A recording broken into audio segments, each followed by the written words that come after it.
Guys, हम सबको ही बाहर जाने से पहले अपने डोर को लॉक करने के बाद बार बार चेक करने की आदत होती है। इवन कई बार बाहर पहुंचने के बाद भी हम बस यही सोचते हैं कि डोर लॉक तो किया था। लेकिन क्या हो अगर आपने डोर तो लॉक किया है लेकिन उसके अंदर भी कोई लॉक्ड हो।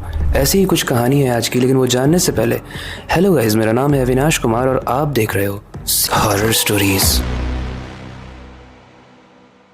बिहार के गांव में एक कहानी बहुत मशहूर थी। कहानी एक भटकती आत्मा की जो सिर्फ रात में ही दिखाई देती थी। लोग कहते थे कि उस आत्मा का नाम मान था और वो सिर्फ उन लोगों को मारती थी जो लोग रात में बाहर निकलते थे। एक दिन एक नया आदमी रवि उस गांव में आता है। वो पास के गांव से इस गांव में शिफ्ट हुआ था और काफी मॉडर्न विचार का था। यहाँ की जो स्टोरी प्रचलित थी उसे सुनने के बाद वो बस यही सोचता था कि ये सारी स्टोरीज बस फेक हैं। एक शाम रवि काफी बोर हो रहा था तो उसने सोचा क्यों ना इस गांव का एक चक्कर लगा लिया जाए। लेकिन स्ट्रेंज बात यह है कि वो जैसे ही गांव के चक्कर लगा रहा था वो देखता है कि इतनी ज्यादा रात भी नहीं हुई है बट सबने अपने घर के डोर्स को लॉक कर लिया है। हर कोई अपने गांव में इस डोर को बंद कर चुका था क्योंकि इस वक्त कोई भी बाहर नहीं निकलता था। रवि थोड़ा सा क्यूरियस हुआ कि ऐसा क्या चीज है। वो थोड़ा सा डरा भी, लेकिन उसने सोचा कि शायद ये बस ऐसे ही भ्रम में जी रहे हैं। रवि ने सोचा कुछ तो गलत है, लेकिन फिर भी उसने अपना सफर शुरू रखा। रवि उस गांव का चक्कर लगा ही रहा था तभी उसे एक अजीब सी क्रीपी आवाज आती है और जब वो आगे बढ़ के देखता है तो उसी गाँव के किसी घर के राइट साइड से उसे एक शेडो मुड़ती हुई दिखाई दे रही थी। रवि ने सोचा कि इसका पीछा किया जाए, क्या पता आज मैं इस गाँव की इस भूतिया कहानी का पर्दाफाश कर पाऊं। लेकिन जैसे ही वो उस घर के पीछे जाता है वहां पर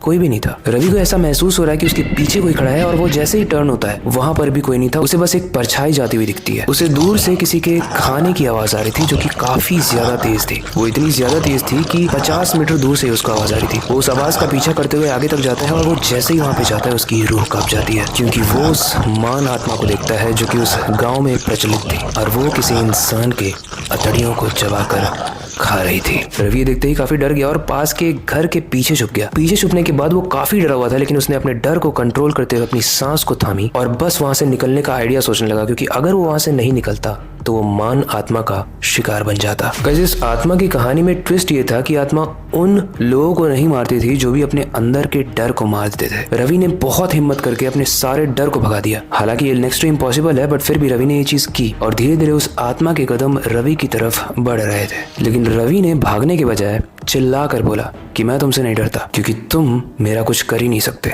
उस आत्मा की आंखों में शिकार की भूख थी, लेकिन ये सुनते ही वो रुक गया और एक कदम पीछे हट गया। रवि ने उस मोमेंट को अपनी जीत समझकर वहां से भाग जाना इंपॉर्टेंट समझा और जैसे ही वो वहां से भागने लगा कुछ दूर तक तो एकदम साइलेंस था। उसका कोई पीछा नहीं कर रहा था, लेकिन थोड़ी ही देर बाद उसे अपने पीछे बहुत तेज भागने की आवाज आई और जब उसने पीछे मुड़कर देखा तो वही आत्मा उसका पीछा कर रही थी। रवि अब और तेज भागने लगता है और पास में उसे एक मंदिर दिखता है तो वो वहां जाकर छुप जाता है। रवि जैसे ही उस मंदिर में जाके छुपता है वहां के आसपास जब वो देखता है तो कहीं भी उसे आत्मा नहीं दिखती है। वो एक गहरी सी सांस लेता है। वो रिलैक्स हो जाता है कि शायद वो आत्मा चली गई, लेकिन थोड़ी ही देर बाद उसकी आंख लग जाती है और उसकी नींद टूटती है रात के 2 बजे। जैसे उसकी नींद टूटती है उसे याद आता है कि वो सिर्फ टहलने निकला था और वो घर को लॉक करके नहीं आया है। तो वो सारी चीजें छोड़कर उस मंदिर से बाहर स्टेप आउट करता है ताकि वो अपने घर में वापस जा सके और देखे कि कहीं चोरी तो नहीं हुई है। लेकिन शायद रवि भूल चुका था कि वो जैसे ही वहां से कदम बाहर रखेगा कोई है जो उसका वेट कर रहा है, कोई आदमखोर आत्मा। रवि ने सोचा वो भाग कर इस सिचुएशन को टैकल कर लेगा, वो आत्मा को चकमा दे देगा। लेकिन जैसे ही वो अपने घर पहुंचता है और अंदर जाते ही कुंडी लगाता है और पीछे मुड़ते ही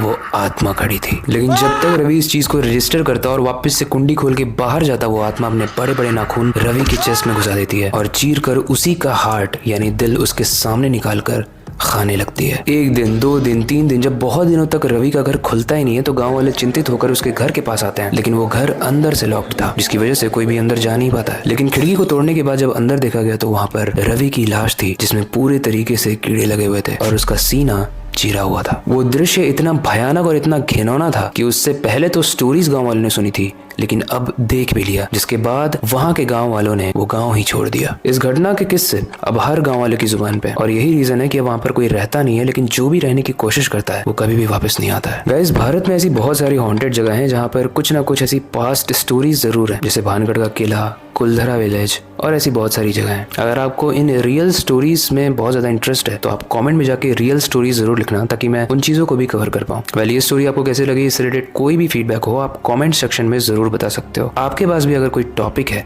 या कोई सजेशन है जिसे हम अपनी वीडियो में इम्प्लीमेंट कर सकते हैं तो कमेंट में आपका मोस्ट वेलकम है। बाकी वक्त आ चुका है इस स्टोरी को एंड करने का और नई स्टोरी पर काम स्टार्ट करने का, लेकिन जाने से पहले मैं बस एक ही चीज कहना चाहूंगा, स्टोरीज चेंज होती हैं बट एंड वाला पार्ट नहीं। तो अपनी क्यूरियोसिटी को डाई मत होने देना, नई चीज़ें सीखते रहना अपने बेड के नीचे और खिड़की के बाहर ज़रूर देख लेना। मिलते हैं अगली वीडियो में।